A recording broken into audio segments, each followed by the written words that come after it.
नमस्कार साथियों। आज हम डिस्कस फिर से करेंगे कौटिल्य के बारे में, जिसमें हम ऑलरेडी कई सारी बातें जो पढ़ चुके हैं कौटिल्य के, जैसे कि उनके जीवन परिचय, महत्वपूर्ण घटनाएं, राज्य की उत्पत्ति के सिद्धांत, ज्ञान की अलग अलग विधाएं, और सबसे महत्वपूर्ण बात जो उनके रचना को लेकर के वो है अर्थशास्त्र की रचना। उसमें अलग अलग जो अभिकरण है वो सब हमने डिस्कस कर लिए हैं। आज हम डिस्कस करेंगे बहुत ही महत्वाकांक्षी सिद्धांत जो कि कौटिल्य के द्वारा प्रतिपादित किया गया है, वो है साप्तांग सिद्धांत या राज्य का सावयव सिद्धांत।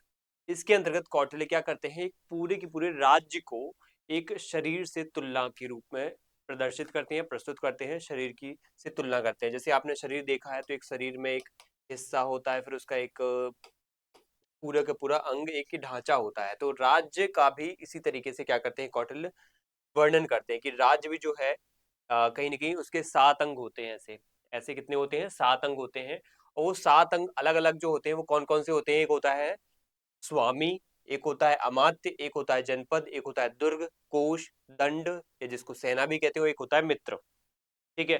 तो आप लोग जनरली ये जानते हो कि कौटिल्य जो है राज्य की उत्पत्ति के पीछे सामाजिक समझौता बताते हैं कि राज्य जो बना है उसमें कहीं ना कहीं रोल रहा है, राज्य के निर्माण में रोल रहा है या भूमिका रही है, वो है सामाजिक समझौते की। ठीक है। किसकी? सामाजिक समझौते की। जब बहुत सारे लोग राज्य के कई सारे मिले आपस में, तो उन्होंने क्या किया, आपस में एक समझौता किया। अपने में से किसी एक व्यक्ति को उठ करके उन्होंने क्या है, राजा बना दिया। आपस में ही किसी व्यक्ति को अपना राजा बना दिया, कई सारे व्यक्तियों ने अपने अधिकारों का हस्तांतरण किया और उसको राजा बना दिया। अब यहाँ पे राजा, प्रजा जो है, प्रजा का राजा के प्रति कुछ कर्तव्य है और राजा का प्रजा के प्रति कुछ कर्तव्य है। प्रजा का राजा के प्रति दो प्रकार का कर्तव्य है कि एक वो 1/6 का एक टैक्स देगा और 1/10 का टैक्स देगा। साथ में उसके प्रति एक सम्मान या देवता के रूप में एक सम्मान का भाव भी रखेगा। ये हमने पिछली क्लास में देखा था। अब राजा का क्या कर्तव्य है प्रजा के प्रति? तो राजा का प्रजा के प्रति प्रजा योगक्षेम का कर्तव्य है। योगक्षेम कि प्रजा के सुख, प्रजा के कल्याण में ही राजा का कल्याण है, राजा का सुख है। तो राजा का एक धर्म ये होगा। अब जो राजा है, प्रजा है, ये जिस क्षेत्र में निवास करते हैं वो होता है यहाँ पे एक भूखंड। अब उस भूखंड में कई सारी गतिविधियां होती हैं, कई सारी और भी एक्टिविटीज होती हैं। उनका बहुत ही सटीक, बहुत ही सुचारू रूप से संचालन के लिए हमें चाहिए बहुत बड़ी मशीनरी। हमें क्या चाहिए, एक बहुत बड़ा तंत्र। हमें चाहिए बहुत बड़ी संरचना। उसमें राजा के साथ साथ, स्वामी के साथ साथ क्या होना चाहिए, एक अमात्य का स्वरूप होना चाहिए जो इस पूरी व्यवस्था को संचालित करे। क्योंकि राज्य में बहुत सारे लोग रहते हैं, एक व्यक्ति तो रहता नहीं है, हजारों लाखों लोग रहते हैं। उनको अलग अलग सेवाएं देनी है, उनकी सुरक्षा के लिए काम करना है, तो उसके लिए सेना भी होना चाहिए। अब व्यक्ति कई सारे काम करते हैं, गतिविधियां करते हैं, उनको क्या चाहिए, रोजगार चाहिए। तो वो अपने जीवन यापन के लिए उनको अलग अलग तरीके से क्या है, गतिविधियां, व्यापार वाणिज्य करना है। तो जनपद होना चाहिए। जनपद मतलब एक खास तौर पे एक कोई क्षेत्र होना चाहिए, एक भूभाग होना चाहिए जहाँ पे जनसंख्या निवास कर सके, तो वो होना चाहिए। और दुर्ग, वैली व्यवस्था होना चाहिए। राजा और जो उसकी प्रजा है उसकी सुरक्षा के लिए एक सटीक तरीके से एक दुर्ग या फोर्टिफिकेशन की व्यवस्था होना चाहिए कि सुरक्षा घेरे में क्या है, प्रजा निवास करे, कोई बाहरी आक्रमण या बाहरी जो है हमला उन पर सडनली या ड्रास्टिक तरीके से उनके ऊपर ना हो सके। कोष, कोष क्या होता है, एक फंड होता है, एक एक जो पैसे का एक जो है कलेक्शन होता है। कोष जिसको हम राजकोष भी कहते हैं, हमारे जिससे वर्तमान में आज संचित निधि है भारत सरकार की। आ, संचित निधि आपने जनरली सुनी, कंसोलिडेटेड फंड ऑफ इंडिया जिसको इंग्लिश में कहते हैं हम। तो ये क्या होता है, ये कोष के समान होता है। इसमें होता ये है कि जो भी टैक्स का पैसा जो प्रजा ने टैक्स के रूप में दिया है राजा को, उसको कोष में सेव करके रखते हैं, संग्रहित करके रखते हैं और फिर समय आने पर उसका सदुपयोग करते हैं। कहीं युद्ध में के मामले में, कहीं कोई नई योजना, कहीं कोई कल्याण, कहीं कोई निर्माण कार्य, कहीं कोई कोई बावड़ी, कोई वृक्षारोपण या कोई मंदिर वगैरह बनवाने में इनका यूज किया जाता है। इसके बाद है दंड सेना, ये सुरक्षा के लिए। और मित्र, मित्र भी एक बहुत महत्वपूर्ण काम करता है कि कभी कभार इस क्षेत्र में रहने वाली प्रजा, इसके हित में जरूरी है कि यहाँ पे एक पड़ोसी देश में रहने वाला जो मित्र देश है उसके क्षेत्र से क्या करें, हम मित्रता करें। जो हमारे आगे आने वाले समय काल में जैसे कोई युद्ध होता है, कोई बुरी परिस्थिति होती है, कोई आपातकाल आता है, तो वो हमें सपोर्ट कर देगा, हमारी आपात स्थिति में हमें सपोर्ट करेगा, हमारा सहयोग देगा। क्या पता यहाँ पे भूभाग में कोई वर्षा नहीं हुई है, तो अकाल पड़ गया है, इस एरिया में अकाल पड़ने से यहाँ से कुछ हम फसलें वगैरह, अनाज वगैरह, अन्य वगैरह की व्यवस्था कर सकते हैं। बाकी युद्ध वगैरह में तो कर ही सकते हैं, इसकी हेल्प ले सकते हैं हम। तो ऐसे साप्तांग सिद्धांत के माध्यम से कौटिल्य ने ये बताया कि इनकी भी इंपॉर्टेंस होती है, तभी जाकर के क्या करता है, एक राज्य सस्टेन कर पाता है। इसके बाद इनकी अब तुलना जो है, कौटिल्य क्या करते हैं, इनको तुलना करते हैं, इनको लिंक करते हैं वो अलग अलग नामों से।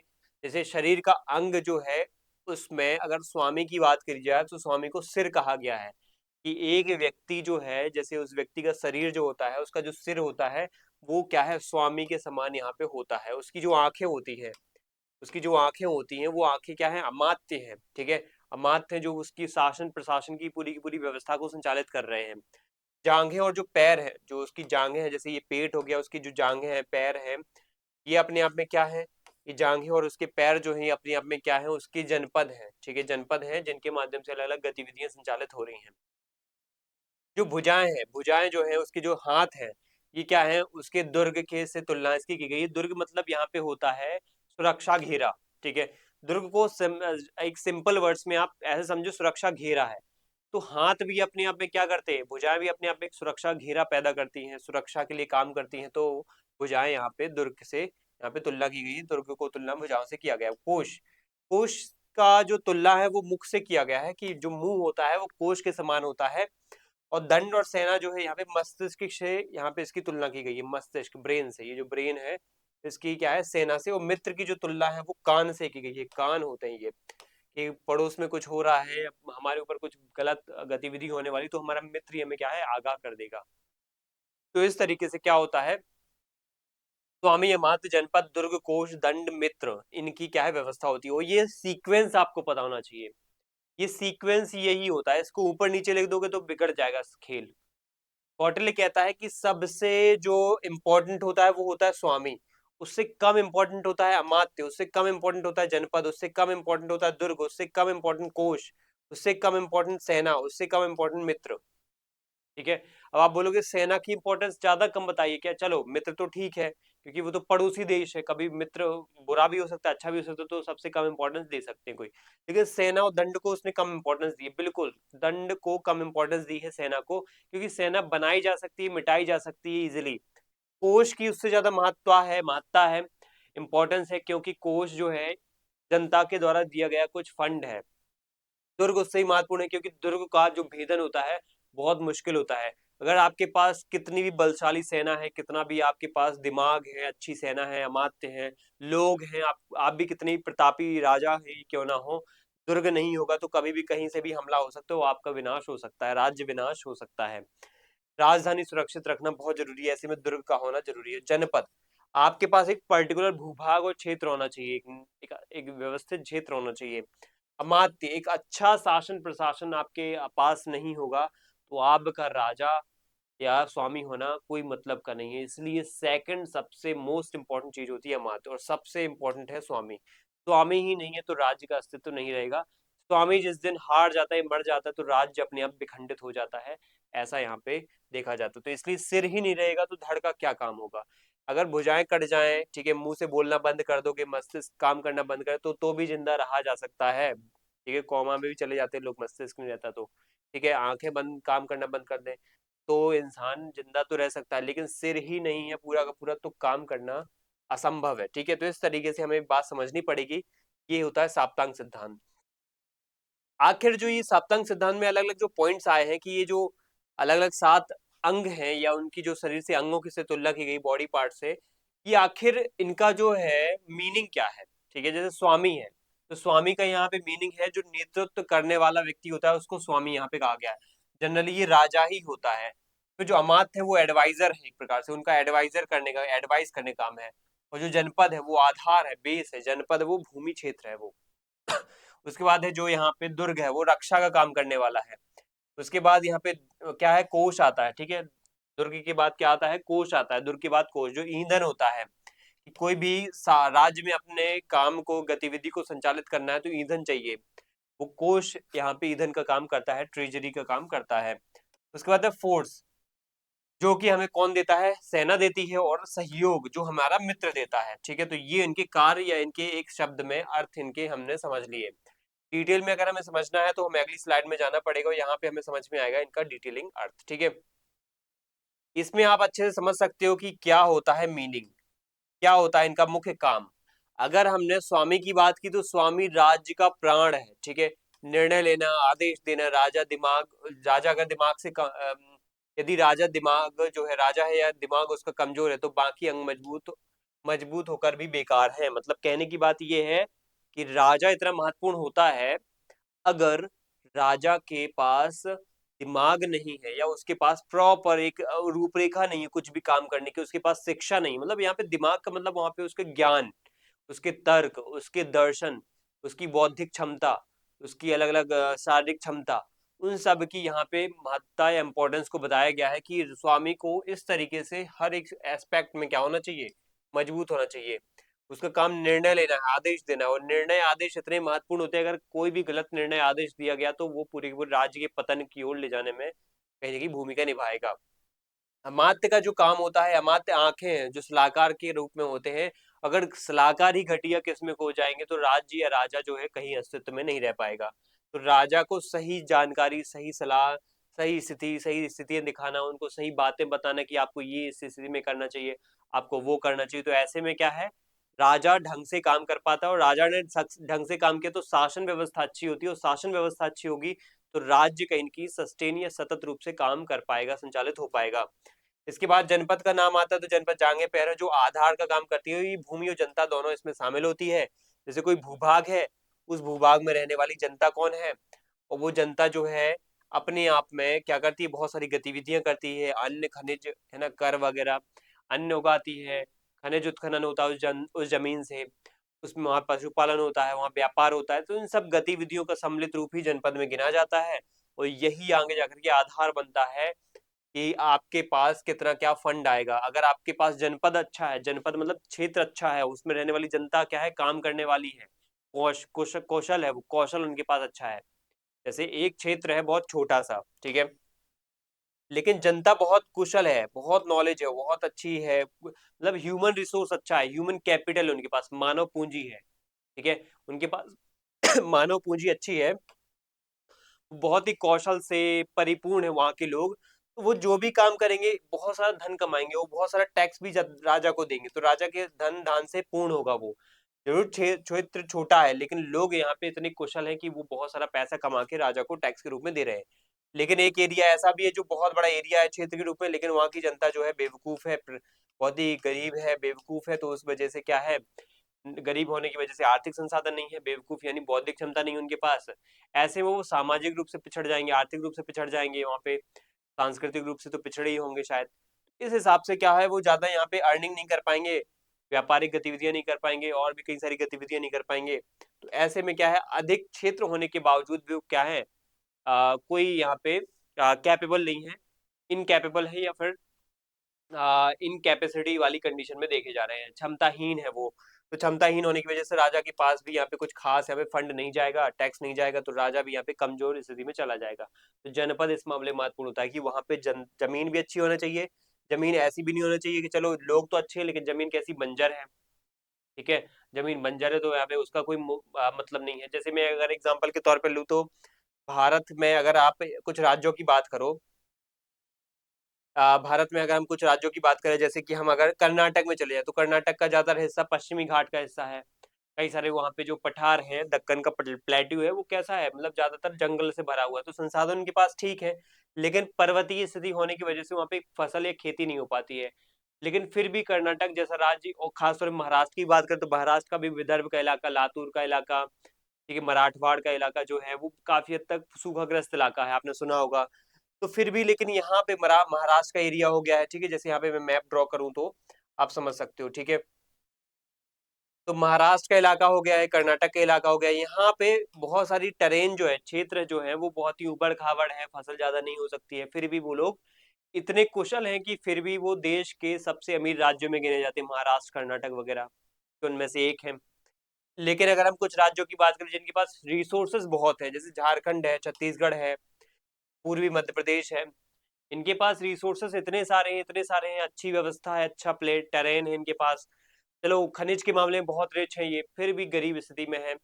अगर मैं बिहार की बात करूं तो जमीन इतनी अच्छी है, इतनी उपजाऊ है कि वहां पे लोग इतना सारा अन्न उत्पादन कर सकते हैं, बहुत हद तक, बहुत ज्यादा, ठीक है, तो फिर भी वो गरीब राज्यों में गिना जाता है, क्योंकि वहां पे ह्यूमन जो रिसोर्स है वो ह्यूमन कैपिटल में कन्वर्ट नहीं हो पाया, जनपद का सदुपयोग नहीं हो पाया है वहां पे।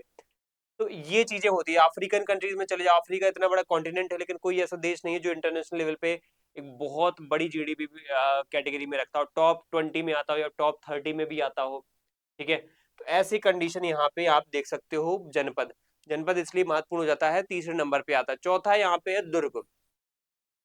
दुर्ग होता है सुरक्षा के लिए, रक्षा के लिए, एक प्रकार से कह सकते हैं किलेबंदी कितनी अच्छी आपने कर रखी है, आपकी सुरक्षा उतनी मजबूत होगी। आपकी भुजाएं मतलब एक प्रकार से ये दिखाती हैं कि आपके अगर भुजाएं मजबूत है तो आप अपनी रक्षा कितने अच्छे से कर लोगे, आप किसी को भी कुछ भी मार सकते हो, बच सकते हो, ऐसे कर सकते हो। तो इस प्रकार से ये दिखाता है कि आपकी भुजाएं मजबूत होना चाहिए जिससे आप सुरक्षा कर सकते हो। उसी तरीके से यहाँ पे कौटिल्य ने भुजाओं से लिंक किया है किसको, दुर्ग को। और दुर्ग की मजबूती, दुर्ग की दीवारों को मजबूती तरीके से हमें ये बताया कि उनकी जितनी मजबूती होगी उतनी ज्यादा यहाँ पे सुरक्षा बढ़ेगी। तो इनको आपको चलो जरूर ये भुजाएं, ये जांघें, ये आंखें वगैरह लिंक ना कर पाओ तो, लेकिन इनके मीनिंग आपको लिंक करने हैं, याद रखने, ये एग्जाम में आएगा कि दुर्ग का आखिर मीनिंग क्या है। सुरक्षा या रक्षा है। जनपद का आखिर मीनिंग है आधार, अमात्य का सलाहकार, स्वामी है नेतृत्व। उसके बाद आता है कोश। कोश की बात अगर हम कर रहे हैं तो कोश जो होता है मुख होता है, इसका मुख्य काम यहाँ पे, मुख्य अर्थ होता है वो होता है ईंधन।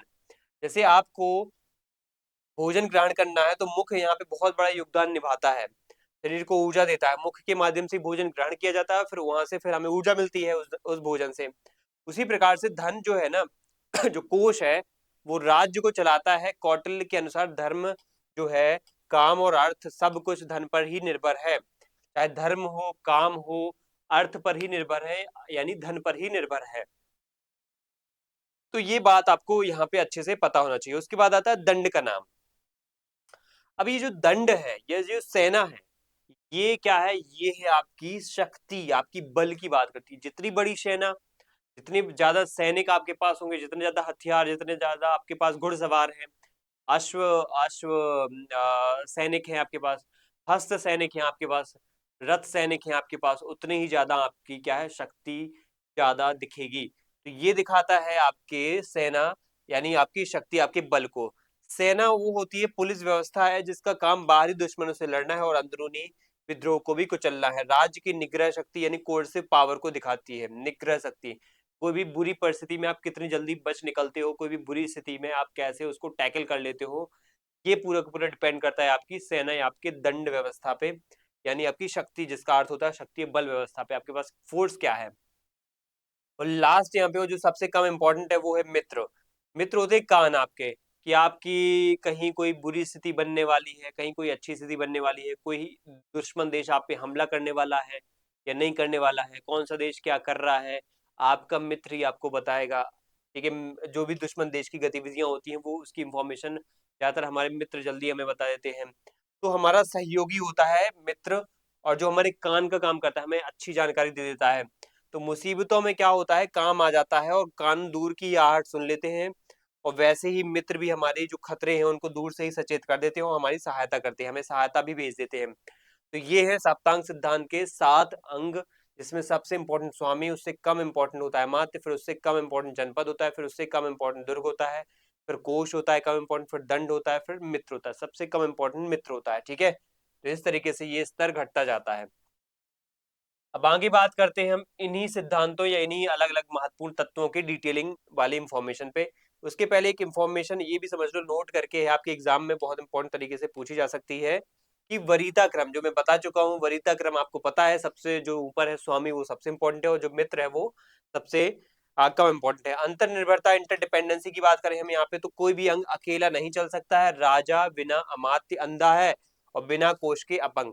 अब यहाँ पे इसको देखो, ये सबसे महत्वपूर्ण बात यही है कि इसको साप्तांग सिद्धांत ही क्यों कहा गया, साप्तांग क्यों कहा गया, क्योंकि इसमें देखो आप संधि विच्छेद करोगे तो सप्त, ठीक है, और सप्त प्लस अंग, यानी 7 अंगों से बना हुआ शरीर या 7 अंगों से बना हुआ ढांचा।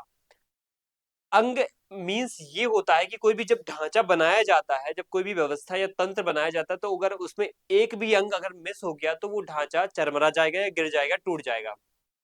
उनके एक भी अगर अनुपस्थित रहने पर वो ढांचा अस्तित्व में नहीं रह पाएगा, ये बात यहाँ पे बोली गई है।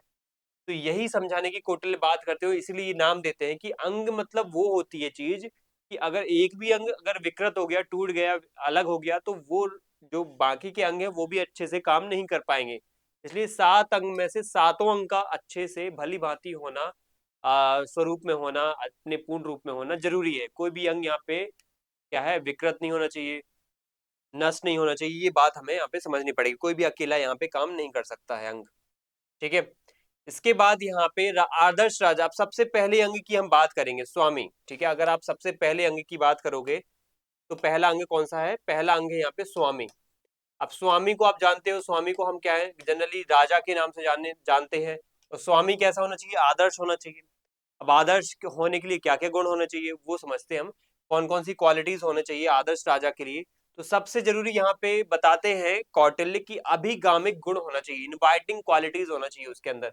मतलब वो जिसके पास जाने में प्रजा को डर न लगे, मतलब वो ऐसा होना चाहिए जिसके अंदर एक ऐसी भावना हो या एक ऐसा व्यवहार करने का तरीका हो कि लोग उससे अपनी बात रख सके, उसके सामने अपनी मांग रख सके। वो तानाशाही इतना क्रूर प्रवृत्ति का नहीं होना चाहिए कि लोग उसके सामने कोई भी बात बोलने से डरे। राजा की अभिगामिक प्रवृत्ति होना चाहिए, इनवाइटिंग क्वालिटीज होना चाहिए कि कोई भी कुछ भी बात करे तो उसको इनवाइट फॉर्म में वो ले और उसको कंसिडर करे। ये बात यहाँ पे होती है। इसके बाद जो नेक्स्ट यहाँ पे बात आती है वो होती है प्रज्ञा गुण, इंटेलेक्चुअल क्वालिटी। मीन्स ये होता है कि तीक्ष्ण बुद्धि हो, स्मरण शक्ति हो, सही निर्णय। अब इनके नाम आपको अगर याद हो जाए तो ठीक है, वरना मत करना। साप्तांग सिद्धांतों में बस सातों अंगों के नाम और उनके अर्थों के नाम आपको एग्जाम में पूछे जाएंगे। सातों अंगों के नाम, जैसे स्वामी, अमात्य, जनपद, ठीक है, इन सब के नाम और इन सब के अलग अलग जो अर्थ हैं वो पूछे जाएंगे। ये भी पूछ सकते हैं इन 7 अंगों में से कौन सा अंग नहीं है। मतलब ऐसे 4 ऑप्शन में से 3 सही दे देंगे, 1 गलत दे देंगे, तो ऐसा भी पूछा जा सकता है, या उनके अर्थ पूछे जा सकते हैं, सही जोड़ियां बनाने को आ सकती हैं। तो ये एग्जाम में हो सकता है। प्रज्ञा गुण आता है, इंटेलेक्चुअल क्वालिटी। उसके बाद अगला जो गुण होता है प्रज्ञा गुण, मतलब होता है उसके अंदर बुद्धिमत्ता होना चाहिए, उत्साह। राजा को एनर्जेटिक होना चाहिए, कोई भी काम को लेकर के वो एनर्जेटिक दिखे, फुर्तीला दिखे, आलसी नहीं होना चाहिए कि आज बोल दिया पता नहीं वो काम कब करेगा। ठीक है। तो जब भी किसी लीडर के अंदर या स्वामी के अंदर या नेतृत्वकर्ता के अंदर कोई ऐसा अगर गुण है कि वो कोई भी बात बोलता है लेकिन कभी करता नहीं है, व्यवहार में नहीं लाता है, तो समझ जाओ वो लीडर नहीं है। वो एक अच्छा लीडर कभी फ्यूचर में नहीं बन सकता। बस बोलने तक सीमित रखता है, करने में वो योगदान नहीं देता। तो ये सबसे घटिया क्वालिटी है। अगर आप लोगों के अंदर भी है कि बोलने तक सीमित रहते हो, करने में फुर्तीले नहीं हो, तो यहाँ पे आपके अंदर उत्साही गुण नहीं है, आप नेतृत्व करता अच्छे सही साबित या नहीं हो पाओगे। इसलिए फुर्तीला और वीर होने की बहुत जरूरत क्या होती है, यहाँ पे जरूरत होती है। आत्मसंपद, ये एग्जाम में बहुत इंपॉर्टेंट तरीके से पूछा जा सकता है। ये आत्मसंपद होता क्या है इसको मैं बताऊंगा। आत्मसंपद, सेल्फ कंट्रोल, जिसको इंग्लिश में कहते हैं सेल्फ कंट्रोल। अब आपको बात समझ में आ गई होगी कि राजा के लिए सबसे जरूरी होता है कि वो अपनी इंद्रियों पे पूरा नियंत्रण रखे। असलियत में सबसे बुरी वजह तो पता है, राज्यों के विनाश में, राजा के विनाश में, राजा की हत्या करने में, राजा को उसके साथ जो धोखेबाजी होती है, अविश्वास होता है, विश्वासघात होता है, उसमें इंद्रियों का सबसे बड़ा योगदान होता है। जब राजा बहुत ज्यादा क्या हो जाता है, इंद्रियों के अनुसार काम करने लगता है, तो यहाँ पे सबसे ज्यादा वो नुकसान झेलता है। कैसे नुकसान झेलता है? अगर राजा मान लो लोभी है, अगर मान लो जैसे उसकी इंद्री है कौन सी, बहुत ज्यादा भूख वाली, इच्छा वाली, उसका पेट कभी नहीं भरता, मतलब लालच, उसको धन का ये बहुत ज्यादा इच्छा है, बड़े सोने की उसकी, मतलब सोना चांदी ये संपत्ति उसको इकट्ठा करने की इच्छा है, सामने वाले दूसरे राज्यों को कब्जा करने की इच्छा है, ये काम वासना उसके अंदर बहुत है, सामने वाले जो दुश्मन देश उन पे हमला करता है वहां पे जो स्त्रियां होती है उनको अपहरण करके ले आता है, अपने हरम में रखता है, मतलब ऐसी ऐसी गतिविधियां होती है। तो ये उसको आगे जाकर के बहुत ज्यादा क्या है, नुकसानदायक हो सकती हैं। कैसे हो सकती है? अगर इंद्रियों के वश में आ गया, तो यहाँ पे कौटिल्य कहते हैं कि विष कन्या, ठीक है, रूप जीवा जैसी जो खतरनाक वो होती है, क्या कहते हैं, विष कन्याएं होती हैं, उनके चंगुल में फंस सकता है राजा। ठीक है, उनके चंगुल में फंस सकता है, क्योंकि उस जमाने विष कन्या का कॉन्सेप्ट बहुत हुआ करता था। ऐसे में यहाँ पे राजा को इंद्रियों पे कंट्रोल करना जरूरी है। कई सारे लोग तो यहाँ पे जो है संपत्ति के मामले में भी राजा को लालच दे सकते हैं कि उस राज्य में बहुत संपत्ति है, उस पर हमला कर दो, आपको पूरी संपत्ति मिल जाएगी। क्या पता वहां पे ऐसा कुछ भी ना हो।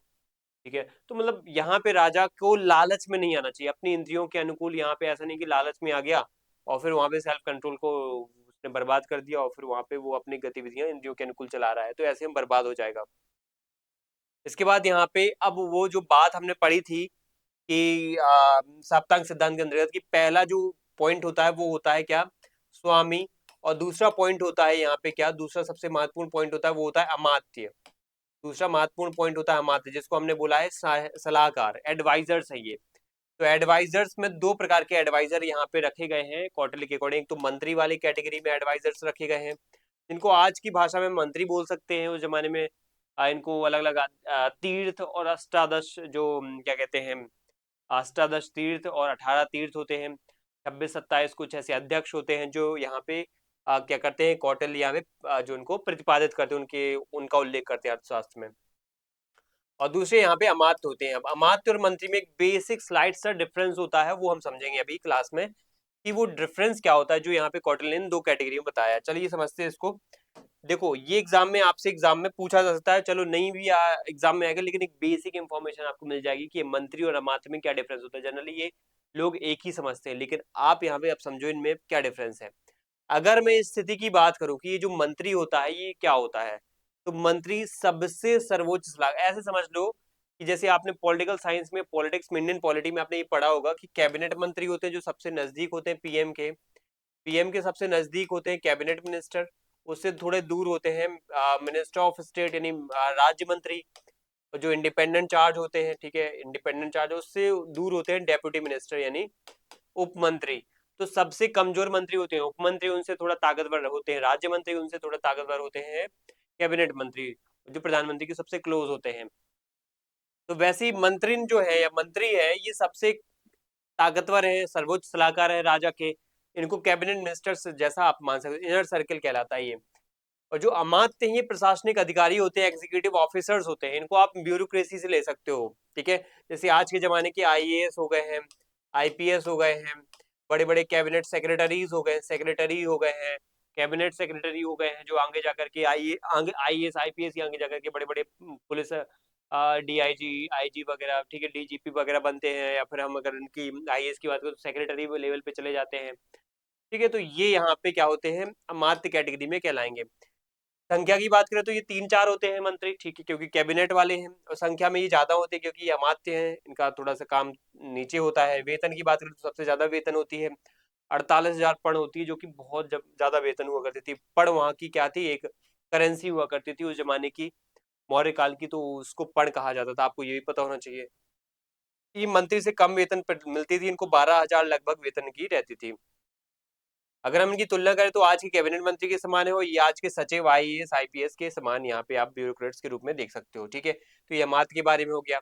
इनकी एक एग्जाम भी होता था, मंत्री और अमात्य का एग्जाम, या फिर इनकी एक एक परीक्षा होती थी, तभी जाकर के इनकी नियुक्ति होती थी। वो परीक्षा कौन सी है, 4 प्रकार के यहाँ पे टेस्ट होते हैं, आपको यहाँ पे देख रहे होंगे, ध्यान से देखना। एक होता है धर्मोपदा, दूसरा होता है अर्थोपदा, तीसरा होता है कामोपदा, और चौथा होता है भयोपदा।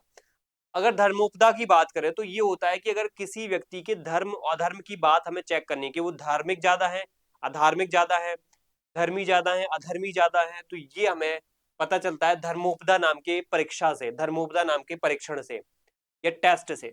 मैं टेस्ट बोल रहा हूँ, समझ जाना आप। धर्मोपदा का जो टेस्ट होता है, इससे हम पता कर लेते हैं कि व्यक्ति कितना धार्मिक है, कितना अधार्मिक। मीन्स ये होता है कितना वो नैतिक है, कितना अनैतिक है, कितना लालची है, कितना लालची नहीं है, ठीक है। इस तरीके को चीजों को चेक किया जाता है। यहाँ पे ज्यादातर नैतिकता की चीजें चेक की जाती है धर्मोपदा के अंदर। अर्थोपदा के अंतर्गत ये चेक किया जाता है उसकी लालच को, ठीक है, उसके लालच को यहाँ पे चेक करने का काम होता है अर्थोपदा में। धर्मोपदा में खासतौर पे उसकी नैतिकता को, अगर इसमें लिखा नहीं है तो नैतिकता को यहाँ पे, उसकी निष्पक्षता को, उसकी नैतिकता को चेक किया जाता है कि वो कितने निष्पक्ष होकर के, कितना नैतिक होकर के, कितना सद्गुणी होकर के काम करता है, वो धर्मोपदा बताती है। उसके बाद अगर हम बात करें तो अर्थोपदा वो हमें बताती है कोई व्यक्ति कितना ज्यादा यहाँ पे लालची हो सकता है, कितना नहीं हो सकता है, कौन सा व्यक्ति लालच में काम करता है, कौन सा व्यक्ति लालच में काम नहीं करता है, कौन सा रिश्वत लेके काम कर लेता है, कौन सा रिश्वत लेके नहीं करता है, ईमानदारी पूर्वक करता है। तो ये अर्थोपदा मॉनिटरी टेस्ट होता है एक। इसमें हम ये करते हैं, जैसे इसमें समाहर्ता जैसे लोगों का टेस्ट करते हैं, कोषाध्यक्ष जैसे लोगों का टेस्ट करते हैं। अगर हम धर्मोपदा की बात करें तो न्यायाधीशों का टेस्ट होता है। न्यायाधीश क्योंकि निष्पक्ष होने चाहिए, नैतिक होने चाहिए। एक जो प्रिंसिपल ऑफ नेचुरल जस्टिस की बात है, मतलब सभी को समान न्याय मिले, बराबर न्याय मिले, किसी के साथ अन्याय ना हो जाए, ऐसे में नैतिक होना जरूरी है न्यायाधीश के लिए। इसके बाद कामोपदा की बात आती है, जिसमें एक व्यक्ति की लस्ट को, एक व्यक्ति के लव टेस्ट को यहाँ पे चेक किया जाता है, मतलब उस व्यक्ति के अंदर कामिक्षाएं कितनी हावी है। वो कामिक्षा अय्याश कितना है, मतलब इस तरीके की काम वासना, स्त्री के लिए वो कितना क्या है यहाँ पे जो है अपनी भावना को प्रदर्शित करता है, कितना नहीं करता है, कितना जल्दी प्रभावित होता है, कितना जल्दी प्रभावित नहीं होता है, इस तरीके की चीजों को चेक किया जाता है। स्त्री या काम वासना की जो प्रलोभन है ये दिया जाता है, और उसके चरित्र को, उसके कैरेक्टर को चेक किया जाता है।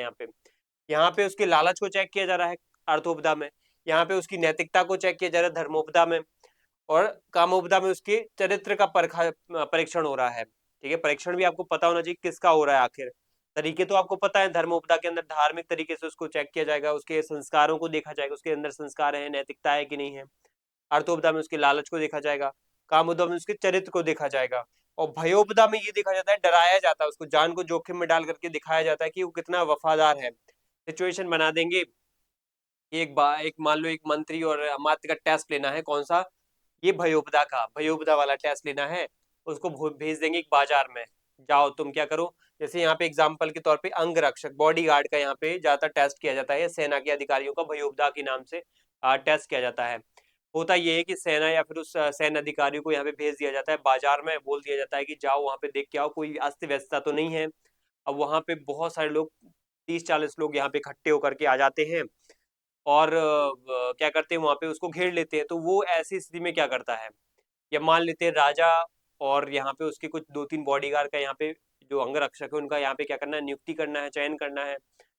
तो उनको चयन करने के लिए हम क्या करेंगे, उनको ऐसे खुले माहौल में भेजेंगे, उनको भी पता नहीं रहेगा कि यहाँ पे उनका टेस्ट चल रहा है, और उनको भेज देंगे रूटीन वर्क पे।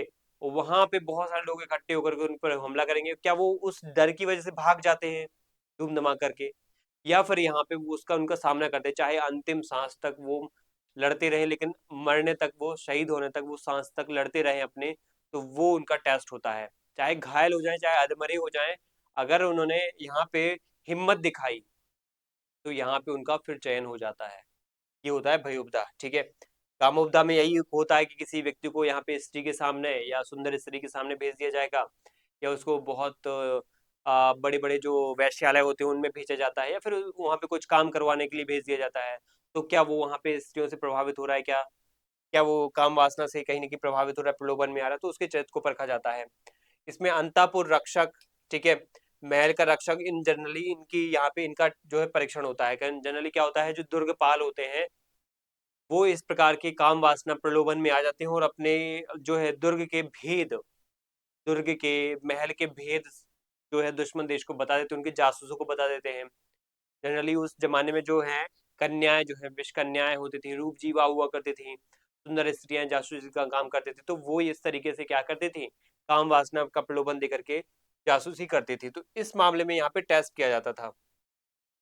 इसके बाद यहाँ पे अमात्य के लिए विशेष यहाँ पे एक इम्पोर्टेंट इन्फॉर्मेशन ये है कि यहाँ पे चारों परीक्षाओं में जो पास हो जाता है उसको बोला जाता है क्या, सर्वोपदा बोला जाता है। यहाँ पे ये बात आपको पता होना चाहिए। और ये सर्वोपदा वाला जो वर्ड आपको यहाँ पे अच्छे से दिख रहा है, इसको बहुत अच्छे से याद रखना कि जो चारों परीक्षाएं, प्री मेंस इंटरव्यू और उसके बाद फिजिकल टेस्ट, सबको पार कर लिया तो आपका एक सिलेक्शन हो जाता है। जैसे जैसे आपने अगर असिस्टेंट प्रोफेसर एग्जाम देना है तो आपने पहले आपने सेट एग्जाम या नेट एग्जाम दिया, उसके बाद आपने असिस्टेंट प्रोफेसर का एग्जाम दिया, उसके बाद इंटरव्यू दिया। तो ऐसे 3 चरण आपने पार कर लिए, तब जाकर के आपको पद मिलेगा वो असिस्टेंट प्रोफेसर का। यहाँ पे 4 ऐसे चरण आपने पार कर लिए तो सर्वोपदा माने जाओगे, सर्वोत्तम शुद्ध माने जाओगे, और आप ऐसे व्यक्ति को ही मंत्री पद दिया जाएगा, कैबिनेट मिनिस्टर का पद दिया जाएगा, जो कि सबसे टफ है, सबसे टफ है, 3-4 व्यक्तियों को ही मिलता है यहाँ पे। अमात्य के लिए यहाँ पे वो गुणों के आधार बताते हैं कि अमात्य ने योग्यता के स्तर के आधार पर ही उनको 3 श्रेणियों में बांटा गया है। वो श्रेणियां हम पढ़ेंगे इनको, कौन कौन सी 3 श्रेणियां बांटी गई हैं यहाँ पे। कि अमात्य देखो थोड़े से लो लेवल के यहाँ पे अधिकारी होते हैं, प्रशासनिक अधिकारी होते हैं, जैसे आईएएस सेक्रेटरी लेवल के। इनमें 3 कैटेगरी बताता है कौटिल्य की, उत्तम अमात्य होते हैं, एक मध्यम अमात्य होते हैं, और एक यहाँ पे अधम अमात्य या साधारण अमात्य होते हैं। जैसे उत्तम वाले जो होते हैं, जो जनरली क्या होते हैं, बहुत ही सर्वोत्तम तरीके से सभी गुण लेकर के चलते हैं, बुद्धि भी होती है, स्मृति होती है, उत्साह, वफादारी, ये सब गुण ज्यादातर उनके अंदर होते हैं। मध्यम स्तर के जो अमात्य होते हैं वो 3/4 गुण लेकर के चलते हैं, और जो अधम अमात्य साधारण अमात्य होते हैं वो 3, केवल आधे यानी हाफ जो क्वालिटीज है वो लेकर के चलते हैं। हाफ मतलब इन द सेंस कि ये है कि कुछ सर्टेन यहाँ पे क्वालिटीज डिफाइन की गई है कौटिल्य के अकॉर्डिंग, वो गुण या वो संस्कार, वो नैतिकताएं सभी में होनी चाहिए। अगर सभी में है तो वो सर्वोपदा है। अगर उत्तम अमात्य की बात करें तो उसमें ज्यादातर जो गुण है 90%, 95% या 99% वो उत्तम अमात्य में मिल जाएंगे। मध्यम अमात्य जो होता है 3/4 लेके चलता है, और यहाँ पे अधम अमात्य जो है आधे गुण को ही लेके चलता है। अमात्यों की संख्या पूछी जाती है एग्जाम में। मनु के अनुसार देखो, मनु 12 मंत्री बताते हैं, हम कौटिल्य के पढ़ेंगे, लेकिन पहले दूसरे विचारकों ने क्या बताया, मनु ने यहाँ पे 12 मंत्री बताए हैं, बृहस्पति ने ऐसे 16 मंत्री बताए हैं, उशनस यानी जो शुक्राचार्य कहलाते हैं वो ऐसे 20 मंत्रियों की बात करते हैं। कौटिल्य ने यहाँ पे बोला है एक लाइन कि यथा सामर्थ्यम, समर्थ्यम, ठीक है, सामर्थ्यम या फिर जितनी आवश्यकता हो उतने रखो, यथा सामर्थ्यम यानी जितनी आवश्यकता हो, जितना सामर्थ्य आपको चाहिए उतना रखो, उसके हिसाब से रखो, यानी कि राज्य के काम के बोझ के अनुसार आप मंत्रियों की संख्या यहाँ पे निर्धारित करो। तो फिक्स कोई नंबर नहीं बोला यहाँ पे कौटिल्य ने। अब यहाँ पे तीसरा पॉइंट आता है जनपद की प्रशासनिक संरचना, ठीक है। अब जनपद की प्रशासनिक संरचना को देख लेते हैं फटाफट, उसके बाद हम आगे के पॉइंट पे चलेंगे। अब जनपद आपको मैं बता चुका हूं, जनपद वो व्यवस्था होती है जहां पे क्या होता है, दो एस्पेक्ट लेकर के चलते हैं हम, ठीक है। दो एस्पेक्ट लेकर के चलते हैं जनपद में, कौन कौन से। एक तो एस्पेक्ट होता है यहाँ पे, आपके पास जमीन क्या है, जमीन है, उस जमीन में रहने वाले लोग या फिर जमीन में रहने वाली प्रजा। तो प्रजा और जमीन की यहाँ पे क्या है, महत्ता होती है या इंपॉर्टेंस होती है। अब कोई छोटा एरिया होगा, छोटी सी जनसंख्या होगी, तो वो छोटा जनपद कहलाएगा। इसलिए ऐसे यहाँ पे क्या है, एक प्रशासनिक संरचना या प्रशासनिक एक क्रम डिवाइड किया है, इकाइयां बांटी गई है, जिनके आधार पे ये जनपद पूरा का पूरा बटा हुआ है, पूरा राज्य बटा हुआ है। तो सबसे छोटी इकाई ग्राम होती है, वो छोटी इकाई होती है जिसमें 100 से 500 परिवार रहते हैं, लगभग ऐसे 2-3 हजार लोग रहते हैं, और वो अपना जीवन यापन करते हैं। उनका प्रमुख जो होता है ग्रामिक होता है, जैसे आज के जमाने का सरपंच, ये ग्राम प्रधान हो गया। अगर हम दूसरी बात करें तो संग्रहण होता है, जो 10 गांव का समूह करता है, 10 गांव का समूह होता है, इसका जो प्रमुख होता है वो गोप होता है। तो जनरली आज के जमाने का जो लेखाकार है या पटवारी है, ये इनका क्या करता है, राजस्व संग्रहण वगैरह का काम करता है। और जैसे लेखाकार, जैसे जिसको हम आरआई वगैरह भी कह सकते हैं, या फिर पटवारी वगैरह, ये इस तरह का लेवल का ऑफिसर यहाँ का क्या है, प्रमुख होता है, गोप जिसको कहा जाता है, ठीक है। ये अध्यक्ष वगैरह, इनके प्रमुख वगैरह एग्जाम में बहुत आते हैं। तो प्रमुख जो इनके मुख्यालय का जो स्तर है या प्रमुख जो होंगे, वो आपको पता होना चाहिए। ग्राम का ग्रामिक होता है, और संग्रहण का क्या होता है, यहाँ पे गोप होता है। संग्रहण बनता है 10 गांव से। खारवटिक की बात करें तो 200 गांव का समूह होता है, और द्रोणमुख यहाँ पे 400 गांव का समूह होता है, और स्थानीय यहाँ पे 800 गांव का समूह होता है। और जनपद या राष्ट्र जो होता है वो संपूर्ण ग्रामीण क्षेत्र मिलाकर के, पूरा एरिया मिलाकर के बनता है जनपद या राष्ट्र। अगर इनके प्रमुखों की बात करें तो हमारा जो ग्राम का प्रमुख होता है वो ग्रामिक हम देख चुके हैं। संग्रहण जो 10 गांव का प्रमुख समूह है वो गोप होता है। अगर हम खारवटिक की बात करें तो सीमावर्ती दुर्ग होता है ये। खारवटिक मतलब ये होता है कि जैसे सीमा है, फ्रंटियर एक इलाका है, जैसे पाकिस्तान इंडिया का बॉर्डर, ठीक है, पाकिस्तान इंडिया का बॉर्डर, जैसे राजस्थान का बॉर्डर ले लेते हैं। तो यहाँ पे कुछ ऐसे एरियाज होंगे, ऐसे 400-500 गांव या 200-300 गांव होंगे, है ना। जनरली यहाँ पे 400 गांव 200 गांव लिखे हुए, सॉरी 200 गांव लिखे हुए, 200-300 गांव ऐसे होंगे जिनको हम क्या है, बैरिकेडिंग कर देते हैं। जो क्या है, किसी दूसरे देश के बॉर्डर बॉर्डर पे हैं, तो उनकी बैरिकेडिंग कर दी जाती है। तो इस प्रकार से सीमांत यहाँ पे, सीमावर्ती दुर्ग यहाँ पे उनमें कन्वर्ट कर दिया जाता है, उस एरिया को, फिर पूरे एरिया को जिसकी बैरिकेडिंग हो चुकी है, अब वो खारवटिक या फिर बॉर्डर बना दिया गया है, उसको उसको खारवटिक कहेंगे। द्रोणमुख कहलाता है 400 गांव का समूह, जिसका हेड होता है यहाँ पे, क्या होता है यहाँ पे, हेड नहीं लिखा है यहाँ पे, इसका जनरली जो उद्देश्य होता है द्रोणमुख बनाने का, वो होता है माल का इकट्ठा करने का केंद्र। जैसे मान लो बहुत सारे कई सारे जैसे खारवटिक है, खारवटिक क्या होता है, 200 गांव का समूह, यहाँ पे मतलब 200 गांव इसके पास है। एक दूसरा खारवटिक ये, इसके पास 200 गांव है। एक खारवटिक ये, इसके पास 200 गांव है। सभी आपस में एक केंद्र में आकर के क्या करेंगे, यहाँ पे माल को बेचेंगे, खरीदेंगे, मतलब बहुत बड़े पैमाने पर व्यापार होगा। वो बनेगा क्या, द्रोणमुख, यहाँ पे द्रोणमुख कहलाएगा उस सेंटर पॉइंट को। उससे भी बड़ा होता है, ऐसे दो द्रोणमुख मिलेंगे जब आपस में, तो वो बनेगा 800 गांव का समूह, यानी कि स्थानीय, ठीक है। और इसका जो हेड होगा है स्थानिक होता है, जो जिलाधिकारी के समान होता है। आज के जमाने का जो डीएम है या फिर कमिश्नर है, उसके बराबर का क्या है, एक ऑफिसर होता है, ये स्थानीय स्थानिक।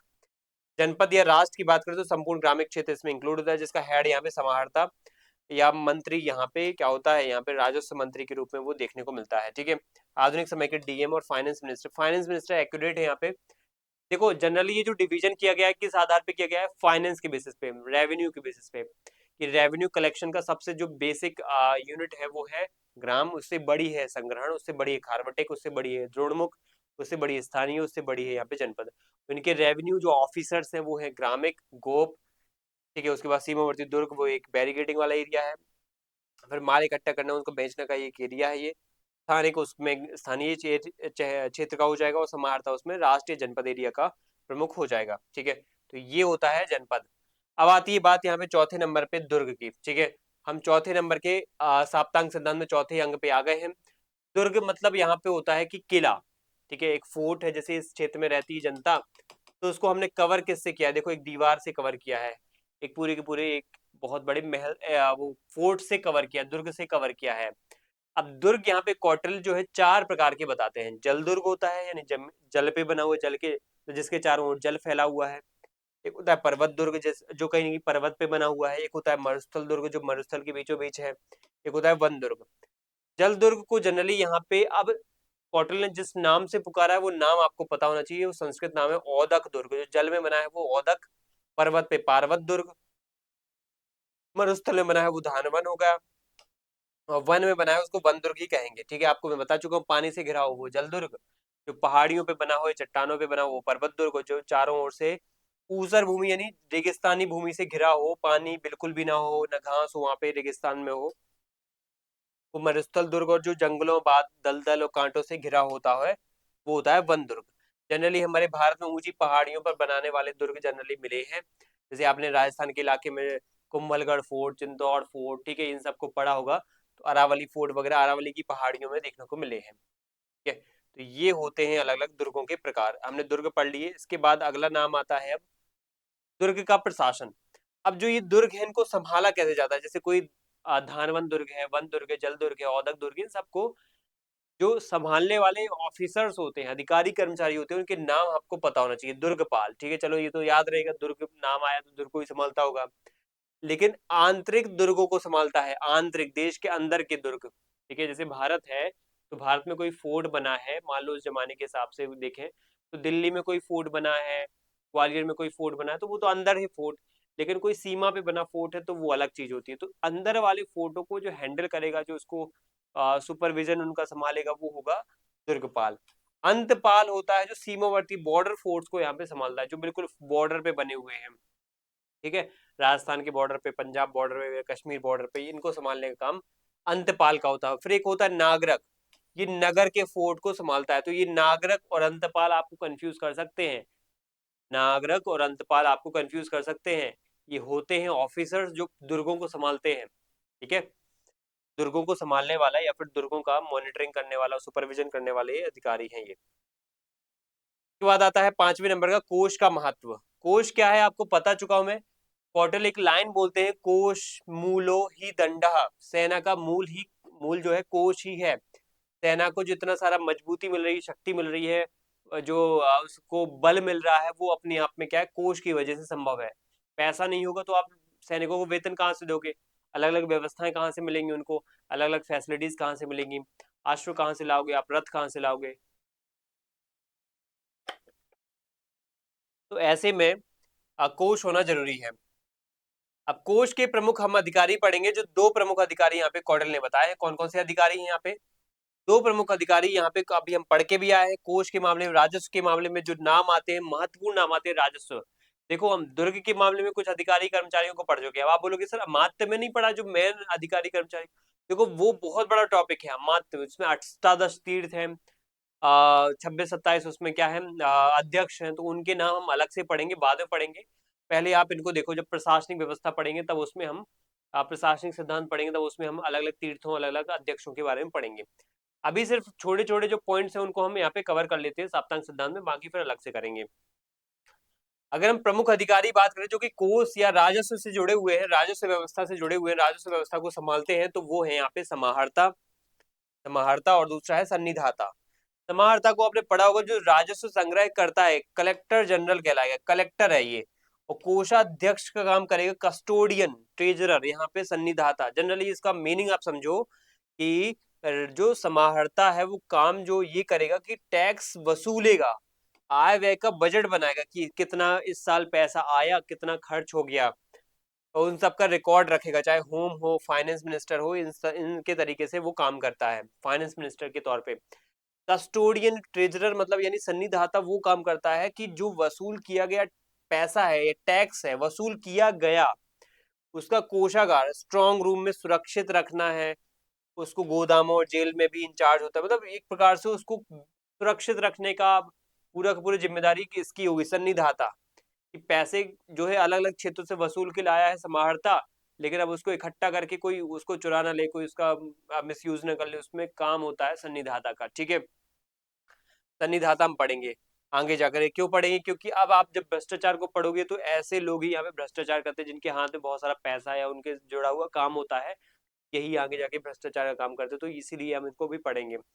आय के स्रोत, अब देखो जो समाहर्ता पैसा कमाता है तो वो कहाँ से कमाता है, उसकी जो आय होती है वो कहाँ से होती है? एक तो भू राजस्व यानी लैंड टैक्स यहाँ पे लिया जाता है, और लैंड टैक्स होता है कितना है? 1/6 हिस्सा, मतलब ये है उत्पादन का 6 हिस्सा होता है, 1/6 हिस्सा होता है।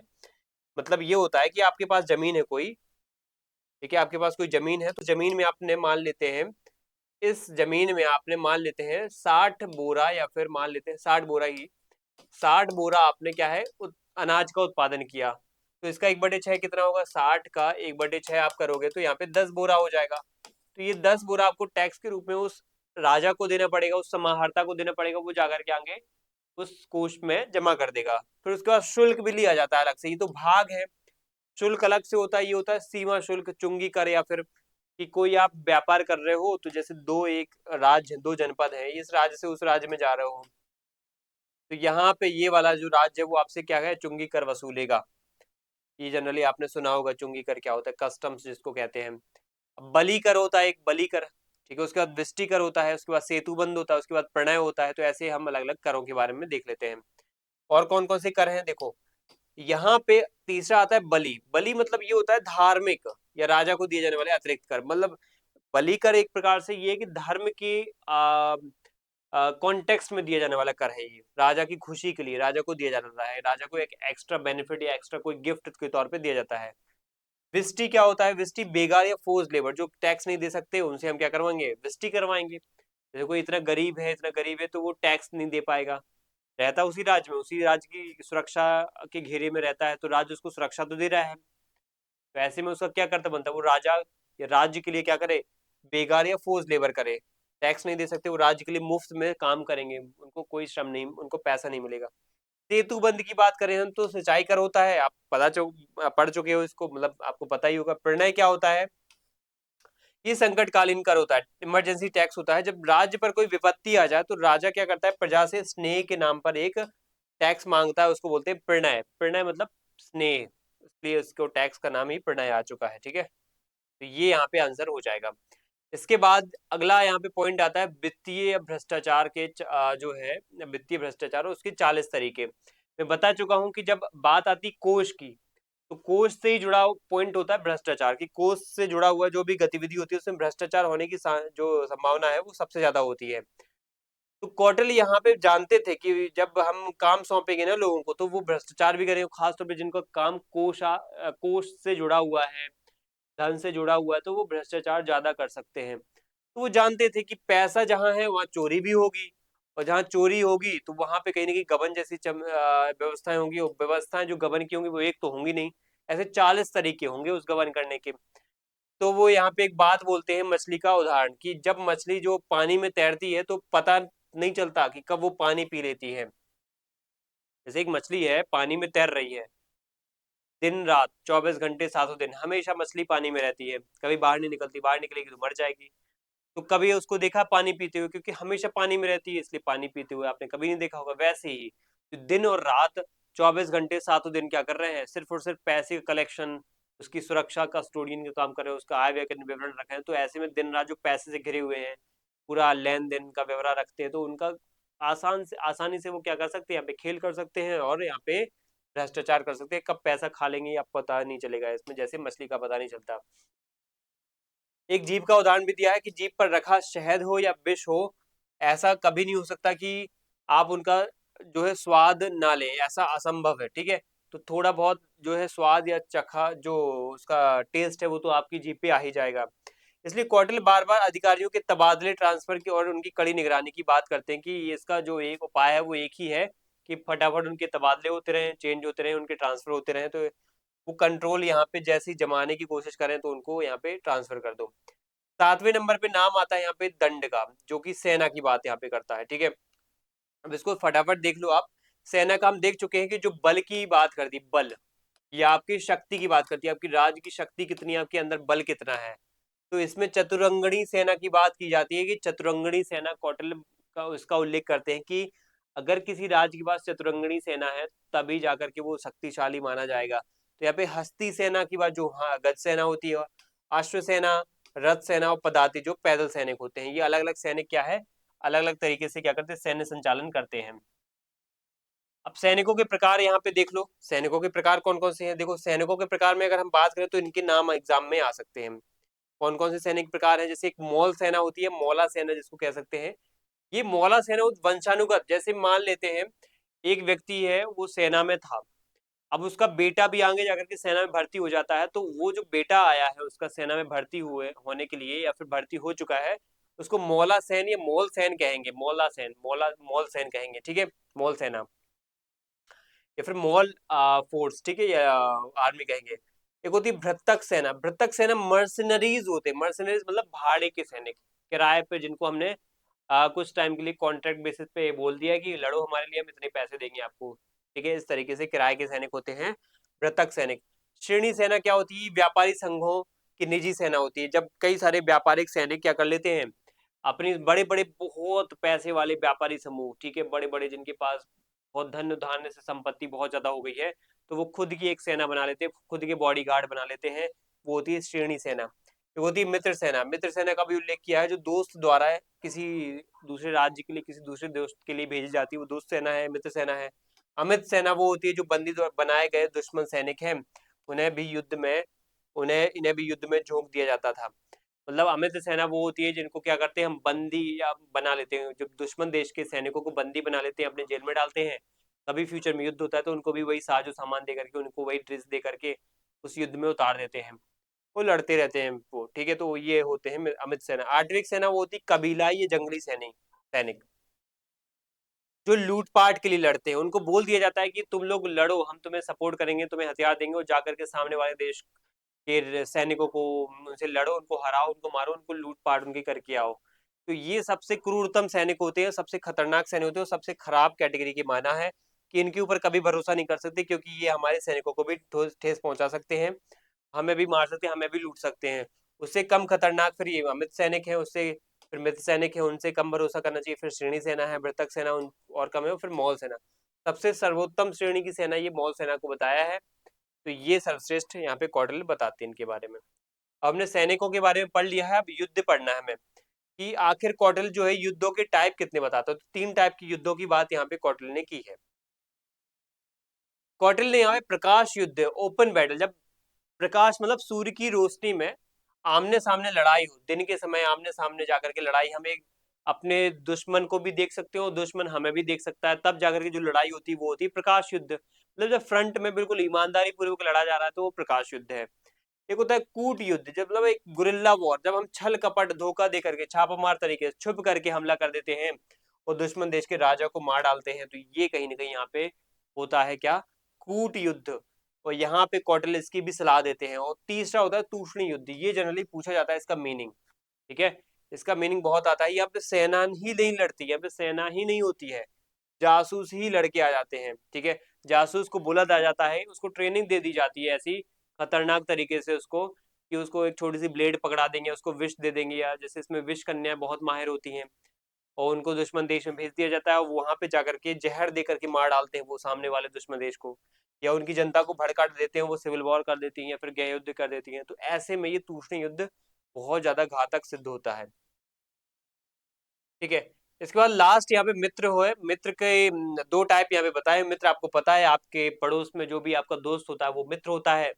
और मित्र में 2 टाइप यहाँ पे आपको पता होना चाहिए, एक सहज मित्र और एक होता है कृत्रिम मित्र। सहज मित्र वो होता है जो परिवार से जुड़े हैं, जैसे आपकी मौसी या बुआ के कोई बेटे हैं, उनका ही कोई राज्य है, तो वो जनरल मित्र होंगे, आपके परिवार के ही हैं, तो आप उन पे भरोसा और अच्छे से कर सकते हो, ठीक है। वे राजा जिनका राज्य शत्रु के राज्य के से ठीक पीछे हो, वो भी यानी शत्रु का शत्रु, जैसे हमारे एस्पेक्ट में हम देखें तो हमारे बगल में चाइना है, तो चाइना के बगल में जापान है, तो जापान हमारा बहुत अच्छा दोस्त है। तो ये सहज मित्र हैं, ये कभी ज्यादा चेंज नहीं होते हैं। लेकिन एक होते हैं कृत्रिम मित्र, ये अर्जित और बनाए गए मित्र होते हैं। इनको धन दे करके, हम पैसे दे करके, जान बचा करके या किसी संधि समझौते के तहत इनको मित्र बनाते हैं। जैसे अगर एग्जाम्पल के तौर पे हम ले तो यहाँ पे जैसे श्रीलंका जैसे देश इसमें आ जाएंगे।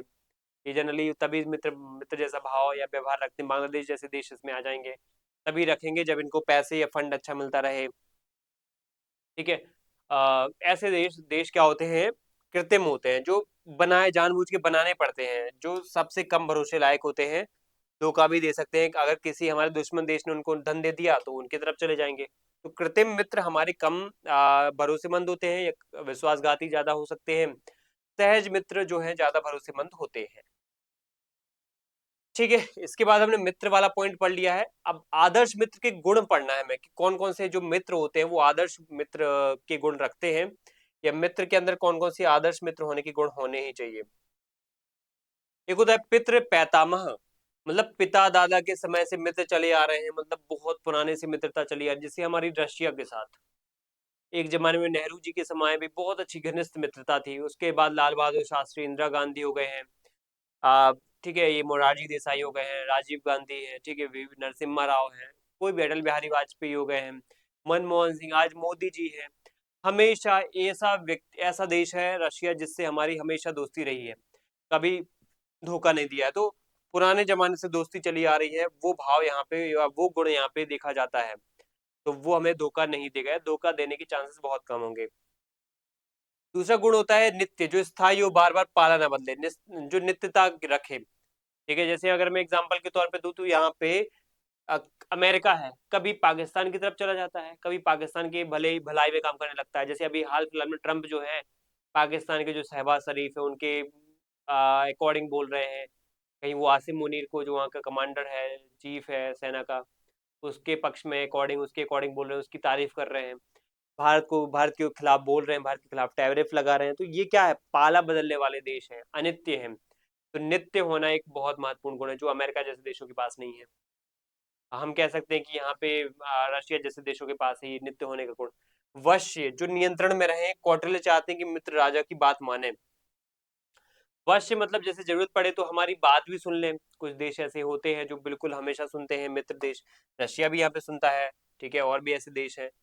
उसके बाद यहाँ पे अविसंवादी, अविसंवादी मतलब जो विरोध ना करें और वादा ना तोड़े। अगर आपने वादा किया था, जैसे मैं एग्जांपल के तौर पे दूं तो रशिया ने हमसे वादा किया था 1971-72 में, जब हमने 71 में बांग्लादेश को आजाद कराया था। तो यहाँ पे पाकिस्तान से जब युद्ध हो रहा था, तो उसके पहले ही इंदिरा गांधी ने सोवियत यूनियन के साथ यहाँ पे एक ट्रीटी कर ली थी, एक समझौता कर लिया था कि आपके ऊपर, अगर इंडिया के ऊपर अगर युद्ध होता है तो यहाँ पे रशिया के ऊपर युद्ध माना जाएगा। इस तरीके की ट्रीटी इंडिया साइन करता नहीं था, लेकिन करना पड़ा उसको, पहले ट्रीटी साइन कर ली। तब जैसे ही पाकिस्तान से युद्ध होता है तो पाकिस्तान का सपोर्ट करने अमेरिका आता है, तो वहां पे रशिया भी आ जाता है कि हम भी यहाँ पे सपोर्ट करेंगे भारत का। तो वादा जो हमने किया था वो हम निभाएंगे, वादा किया है तो निभाना ही पड़ेगा। बहुत कम निभाते हैं आजकल लोग। ठीक है। और महोत्साही, जो आलसी ना हो बल्कि युद्ध के लिए हमेशा तैयार हो और उत्साही हो। जैसे एक मित्र ऐसा होता है कि फोन लगा दो उसको, तो चाहे सो रहा है चाहे जाग रहा है, किसी परिस्थिति में दौड़ता हुआ भागता हुआ आ जाएगा, आपके साथ खड़ा होने में, कंधे से कंधा मिला करके आपके साथ खड़ा हो जाएगा। लेकिन कई सारे मित्र ऐसे होते हैं जो आलस दिखाते हैं, कि पल्ला झाड़ने का काम करते हैं। तो वैसे मित्र मित्र नहीं है, ये गुण देखने का भाव यहाँ पे देखने को मिलता है। सविरसहा, ठीक है, यहाँ पे क्या लिखा है, सर्विसहा। ठीक है, सर्विसहा लिखा है यहाँ पे। इसका मीनिंग ये होता है कि अगर विपत्ति के समय साथ निभा दिया है तो ये आपका सर्विसहा गुण कहलाएगा। ठीक है, ये सर्विसहा का गुण कहलाएगा। तो ये व्यवस्था यहाँ पे आपको पता होना चाहिए। जो आदर्श मित्र के ऐसे 6 गुण बताए गए, कौन से 6 गुण बताए गए, इनको आदर्श मित्र के 6 गुण या षड गुण यहाँ पे कह सकते हैं। वो 60 गुण नीति से नहीं किया जा रहा है कंपेयर यहाँ पे, या उससे जोड़ा नहीं जा रहा है। षड गुण जो मित्र के अंदर होते हैं वो आपको पता होना चाहिए, पूछा जा सकता है इनमें से कौन सा नहीं है, ऐसा करके। जैसे पितृ पैतामह वाला होना चाहिए, जो पुराने जमाने से दोस्ती चली आ रही, वंशानुगत टाइप। नित्य है, मतलब सतत रूप से चली आ रही है। वश्य है, यानी हमारी बातों को यहाँ पे इंपॉर्टेंस मिले, बात मानी जाए यहाँ पे। अविसंवादी, यानी विरोध न करे, हमारा वादा जो हमने किया है उसको भी न तोड़े। महोत्साही, यानी आलसी ना हो, जब जैसे हम उसको अगर पुकारें तो हमेशा तैयार रहो। सवीर शाह, सरवी शाह, सॉरी सरवी शाह मैं बोल रहा हूँ, बार बार गलत बोल रहा हूँ, सरवी शाह बोलेंगे इसको। विपत्ति के समय भी हम अपना जो वादा निभाए और साथ निभाए, तो ये होते हैं आदर्श मित्र के 6 गुण। ठीक है, ये बातें आपको जो मैं बता रहा हूँ बहुत फैक्चुअल बातें हैं। अब यहाँ पे क्या है, मैं बार बार इनको लिखूंगा तो बहुत ज्यादा टाइम जाएगा, इसलिए मैं क्या कर रहा हूँ, इनको टू द पॉइंट लिख रहा हूँ यहाँ पे, और सीधा आपके सामने यहाँ पे रीड कर रहा हूँ, उनको एक्सप्लेन कर रहा हूँ, समझा रहा हूँ, डिस्क्राइब कर रहा हूँ। तो आपका उद्देश्य यहाँ पे क्या होना चाहिए, क्या लिखना चाहिए इनको, अगर लिख सकते हो तो और भी अच्छी बात है, अपनी लैंग्वेज में लिख लो।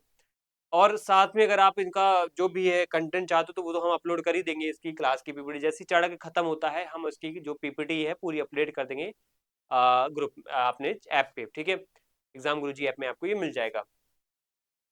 तो अब आपको ये समझना है कि ये आपको याद क्या रखना है, ठीक है, समझने वाली बात है। तो इन जो भी ऐसे नाम आते हैं, इनको नाम को आपको पता होना चाहिए। ठीक है, जो भी विशेष विशेष अधिकारियों के नाम है, विशेष व्यवस्थाओं के नाम है, सिद्धांतों के नाम है, उनकी बात, उनके नाम आपको पता होना चाहिए, उनका मीनिंग क्या है वो पता होना चाहिए, किस कॉन्टेक्स्ट में ये बात बोलेगी। जैसे मान लेते हैं सरवी शाह की व्यवस्था या गुण है जो किसके अंतर्गत देखा जाता है, सप्तांग सिद्धांत के अंतर्गत, किसके अंदर, जनपद के अंतर्गत, दुर्ग के अंतर्गत, कोश के अंतर्गत, ये मित्र के अंतर्गत।